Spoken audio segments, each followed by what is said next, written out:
കോട്ടയത്ത് ഭക്ഷണത്തിന്റെ പേരിൽ തട്ടുകട ആക്രമിച്ച് ഭീകരാന്തരീക്ഷം സൃഷ്ടിച്ച യുവാക്കൾ പിടിയിൽ. വാഹനത്തിൽ സൂക്ഷിച്ചിരുന്ന 19 ചാക്ക് നിരോധിത പുകയില ഉൽപ്പന്നങ്ങളും പിടിച്ചെടുത്തു. വിൽപ്പനയ്ക്കായി സൂക്ഷിച്ചിരുന്ന വൻതോതിലുള്ള പുകയില ഉൽപ്പന്നങ്ങളാണ് പോലീസ് പിടിച്ചെടുത്തത്.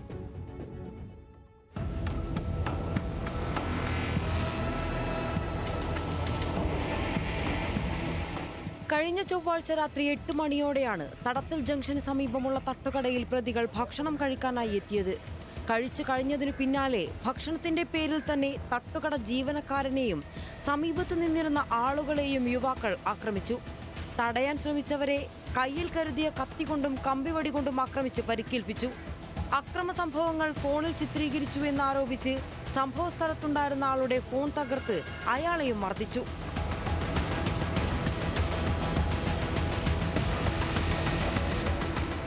സംഭവം പരാതിപ്പെട്ടതോടെ പ്രതികൾക്കെതിരെ കൊട്ടിയം പോലീസ് 2 കേസുകൾ രജിസ്റ്റർ ചെയ്തു. ഒളിവിൽ പോയ 3 പേർ കോഴിക്കോട് നിന്നാണ് പിടിയിലായത്. കണ്ണനല്ലൂർ സ്വദേശി ഷഹാർ, മുഖത്തല സ്വദേശി അജ്മൽ, നെടുമ്പന സ്വദേശി അമൽ എന്നിവരാണ് അറസ്റ്റിലായത്. ഇവർ ഉപയോഗിച്ചിരുന്നതെന്ന് സംശയിക്കുന്ന കാറിൽ നിന്ന് 19 ചാക്ക് നിരോധിത പുകയില ഉൽപ്പന്നങ്ങളും പിടികൂടിയിട്ടുണ്ട്.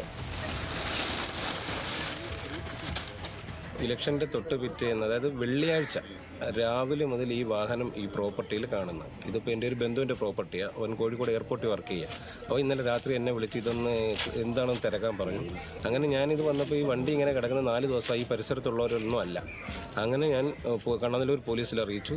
അവർ വന്നു. അവരുടെ പരിശോധനയിലാണ് ഇത് ഈ നിരോധിത ലഹരി പദാർത്ഥങ്ങളാണെന്ന് അവരുടെ പരിശോധനയിൽ കണ്ടു. സംഘത്തിലുണ്ടായിരുന്ന 2 പേരെ കുറിച്ചുകൂടി പോലീസിന് സൂചന ലഭിച്ചു. ഇവർ ഉടൻ പിടിയിലാകുമെന്നും കൊട്ടിയം പോലീസ് അറിയിച്ചു. ന്യൂസ് മലയാളം, കൊല്ലം.